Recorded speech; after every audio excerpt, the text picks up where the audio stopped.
All right. So we get a lot of questions about rear naked chokes, and we do stand-up grappling as part of our curriculum. We don't teach a lot of chokes for the purpose of just standing there and choking people out. Sometimes that can be counterproductive to what you're trying to accomplish.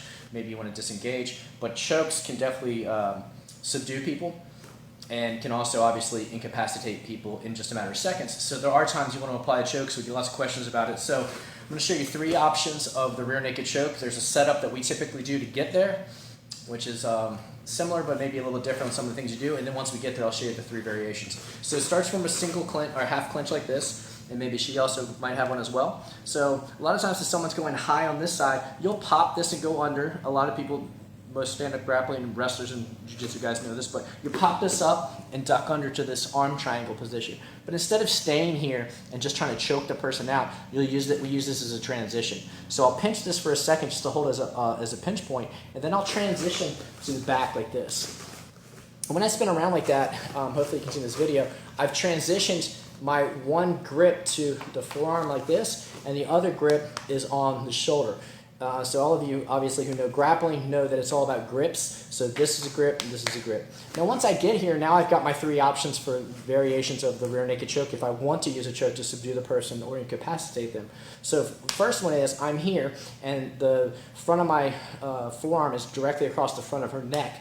And so what I'll do is I'll release this, and I'll go in the back like this and gable grip this. And this brings this straight across the trachea like this. I'll keep my head in sight so they don't scratch my eyes or gouge me or whatever. So I'll go here and just pull that in. And that's straight across the front of the trachea, so you got to be careful because it's not the rear naked choke where it's nice, or it's a nicer version.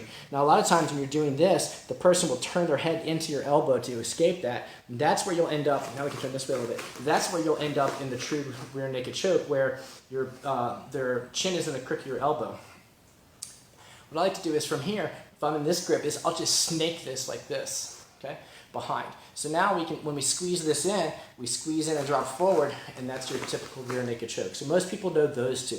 Another variation that you may or may not know is like a muffler version, where you basically, for whatever reason, maybe you're trying this or whatever, is you can muffler their nose and their mouth. And you don't want to get bitten, so you'll cup this right over their nose and their mouth like this, and then grab the inside of your wrist like this, and pull this in like that, okay? And when you do, you're actually going from having your wrist in sort of this upside down position to wrenching this under like this. So I've got this inside grip here, I muffle it like this, and then I wrench this in and down like that. And what I'm actually doing is doing like a muffler, you know, is what people often call it. So I'm muffling over her nose and mouth like this with the inside grip like this. So basically you've got 3 variations. You've got straight across like this to the trachea. You've got the rear naked choke, which is more of a sandwiching from the sides, okay? And then you've got the muffler with the inside grip to the wrist. So a little bit more in real time just to get through those. So you're here like this. You'll pop this up, get to this, transition here, right? You've got 1, 2, or 3 as your options, okay? And so those, if you want to use chokes and you get someone in that position, and there's a right reason to do it, then those are some ways you can do it. Okay? So, and then maybe we'll do another video another time on how to get out of it or how not to let that happen to you. But chokes are very effective. There's 3 variations for you. Cool?